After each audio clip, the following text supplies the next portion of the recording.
Okay, thanks for tuning in back to the Flying Life channel. I've got another new one here, courtesy of GEARBEST.com. I'll have a link in the description down below where you can pick it up. So let's go right into this. So in the world of FPV right now, there's a lot of different goggles that are available in the marketplace. Ones with DVRs, ones without, ones with one antenna, two antennas, all kinds of different options. If you're looking for a budget-friendly FPV goggle, this might be one, so we'll definitely take a look. This is going to be an initial unboxing to show you what you get, and then of course I will show you the FPV footage, so this will be all in one review on this FuriBee VR01 with dual antennas. It's supposed to have a 4.3 inch screen, HD FPV goggles, and 5.8 gigahertz with 40 channel and race band. So we'll take a look at this and see how it performs. But so far it looks pretty nice. These are really budget friendly. I think they're right around $100. And they've been having some flash sales and things like that. They come and go. So again, I'll have a link in the description. You want to check out what the current price is. But this is probably one of the least expensive options available right now. And it has dual antennas. So whether it has true diversity or if it just uses two antennas is yet to be seen. So we will take a look at that and see. My guess is it's probably just using two antennas. Not a true diversity system inside there, but I'm not sure. We'll take a look and find out. It's just a little hard to see with a little hard to think with this price point, but maybe they did.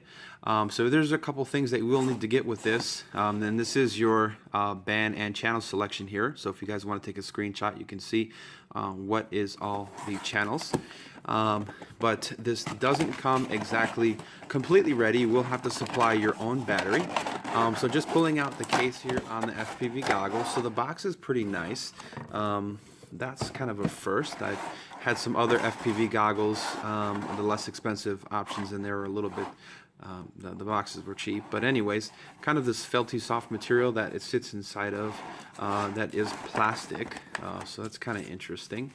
And then you do have the little FuriBee VR01 kind of little just information about the FPV goggle, again giving you the channels on there, and then on the interior just kind of telling you some different things on the actual selection of how to operate this. So band, channel, your menu and source, AV in and out, your power input, and then auto search, so it should have an auto scan, and then again just shows you the dual antennas. So pretty interesting.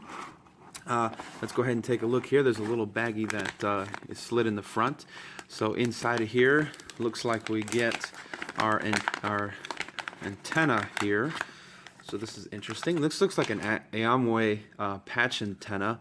If I've ever seen one, they've always had that same symbol, and they look very similar. I've never had one like this, but that does look like that. And that is if I can get this in focus here. My camera is not wanting to focus this evening, but that is a reverse connection there.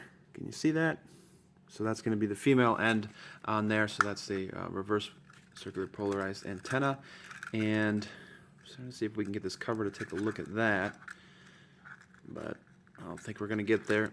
But you've got the patch antenna, and these are good for a long distance. So if you have a longer distance in one direction, these help with that. And then it looks like we have our power supply cable here. So we've got our little power port, and then we've got our little JST connection, so you can hook up your lipo right to that and power your goggle. Or if you have any other batteries that have this connection, you're going to be able to use those. So that's pretty nice. You can just use your hobby style batteries that you've got from your quadcopters and what that should work just fine. And then we can see here that we do have our video jack here. Pretty straightforward. So that's pretty nice that comes with that. Let's go ahead and pull the goggle out and take a look at the build on it. I think there was something else in here. Yep. So this is going to be, obviously it needs our dual antenna, two antennas. So this is going to be our circular polarized antenna, and we do need to take a look at this. My guess is it's going to be a right-hand circular polarized antenna, as it seems like most of them are coming that way, except for Walkera's. They're kind of coming with the left, but let's see if we can get this thing open for you guys. So all right, so getting that thing open, you can see here that it is a right-hand circular polarized antenna. Pretty straightforward, nothing too fancy, but that should work just fine. So we'll go ahead and close that back up here. And we'll definitely test the range on that. Well, it looks like there's a certain way that these actually go in there.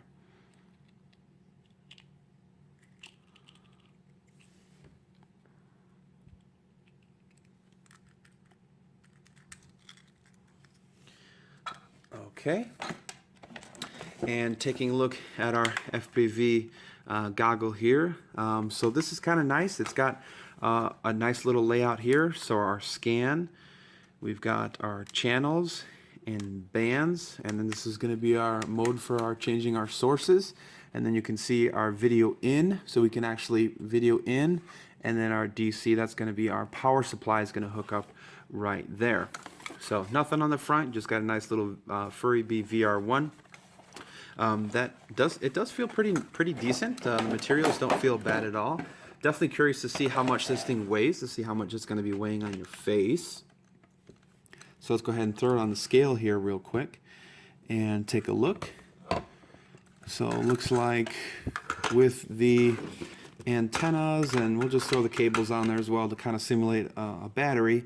Looks like we're about 10.8 ounces of the, put the little strap on there, looks like you're at about 11.2 ounces with the FPV and all the gear, so give you an idea of the weight. But it doesn't feel very heavy at all, and it has a nice strap that's going to go on the top of your head, so that seems pretty decent. The material here seems alright. There's a little bit of exposed plastic on the forward piece, so if you have a lot of pressure against this, I think that you might feel that. Might not be the most comfortable, so that's a little interesting. But this seems like this should be pretty durable. It's kind of a foam covered in like a fabric material. That doesn't seem to be too bad. There's a nice large cutout for your nose, which is nice. And then that screen is going to be stationary. There is no adjustment for that. So, you know, if you're a glasses wearer, you probably want to get some contacts. If you have very small glasses, you might be able to fit. I've got pretty large ones that I don't typically wear too often, and they definitely won't fit in there. You know, if you have very small glasses, you might be okay, but otherwise probably going to be more for contacts. This is a kind of a compact goggle on there. So it looks pretty decent though. Let's go ahead and hook up a lipo to it and see what we see. Okay, so I've got my little 2S E-flite. This is just a little 800 milliamp lipo hooked up to it. So this does take 2 and 3S lipos. So again, got these at the field, pretty inexpensive, and you can definitely use those. So that's pretty nice. The screen seems pretty decent, pretty good size. We can see there on our selection, you can change your channels, A, B, C, D, and R for racing, and then our bands rather, and then our channels through each one.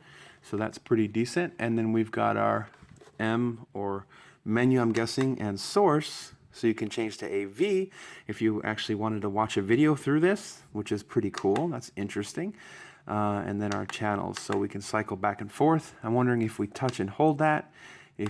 So pressing and holding the M button is going to get us into our menu, and then you can go through our brightness, contrast, and color.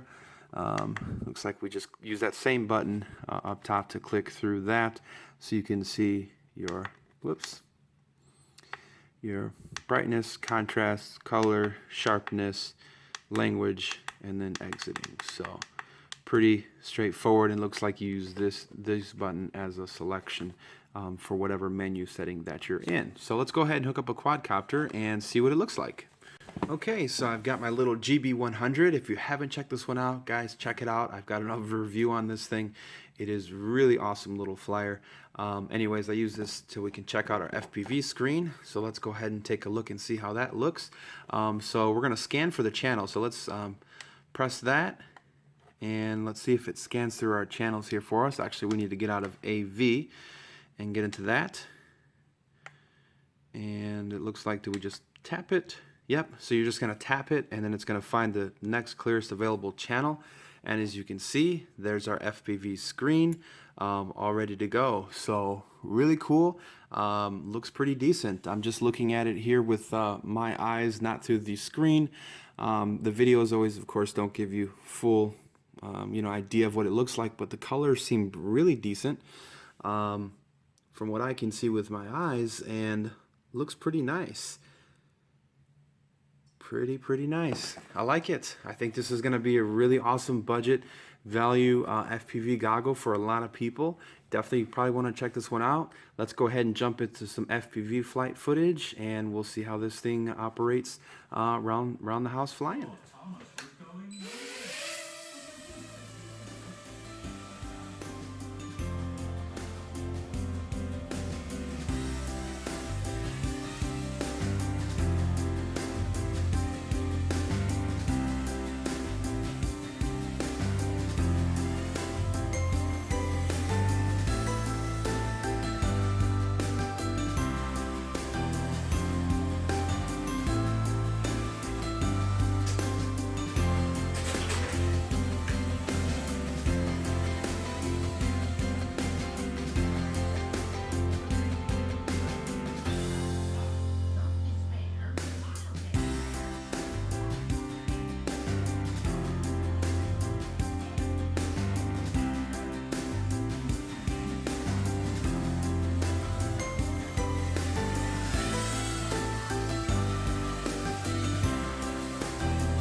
Okay, so I've done quite a few flights with the new FuriBee VR1 from GEARBEST, and I've got to say I like it. The comfortability, I was a little bit worried about the positioning of this foam with this plastic edge, but the way that my face sits inside, it wasn't too bad, but depending on the shape of your face, that might be a little bit of an issue with this maybe rubbing at the top of your face. So not too sure, everyone's going to be a little bit different.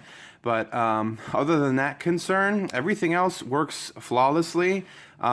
Reception, I've done some indoor flying. I haven't done some outdoor just yet with the FPV goggle because the weather is just absolutely trash. High winds, very cold. We're getting into winter, so hopefully we get some few more nice days. I can get some more outside footage, but did some indoor flying, and this thing is a friggin' blast. I love having FPV in the house with the tiny little guys in the winter time. So if you haven't already, check out some of my other reviews. I've got some, I got a couple of indoor FPV quads. I've got some more coming as well. But as of so far, of all the quads I've got, the little GB100 is just really awesome. It's so well balanced, so check a video of that one out. That was what I flew this in and filmed the FPV footage with. But the goggle itself is just an awesome value. I think for what's available out there right now, from what I can see, I think this is probably one of the least expensive options. It's coming in, I think, right in that mid 40, 50 range, right in there.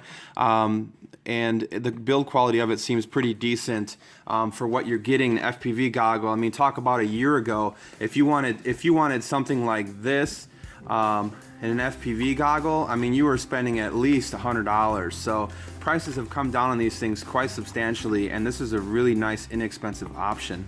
The only thing about this option is that you have to provide your own batteries. But if you have 2-cell and 3-cell batteries with a JST connector, you will have no problems hooking it right up, or you can use a DC plug if you already have some batteries with this size. I'm not sure the exact size that is.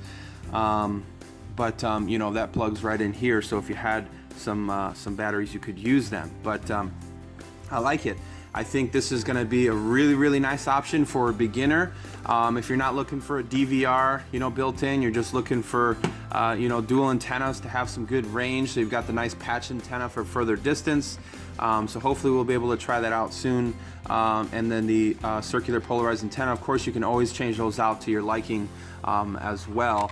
But so far, I've got to say I like it. Seems pretty nice.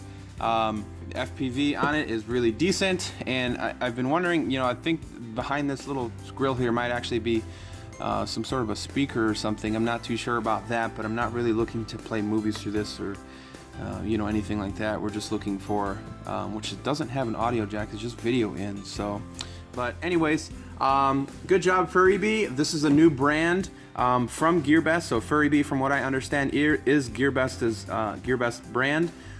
So if you guys want to check out a nice inexpensive goggle, you're not sure about the hobby, don't want to spend a ton of money, this is probably one of the better options right now. So again, thanks to GearBest.com for sending this to us for review. If you guys have any questions, as always, hit me up in the comments down below and I'll try to answer them if I can.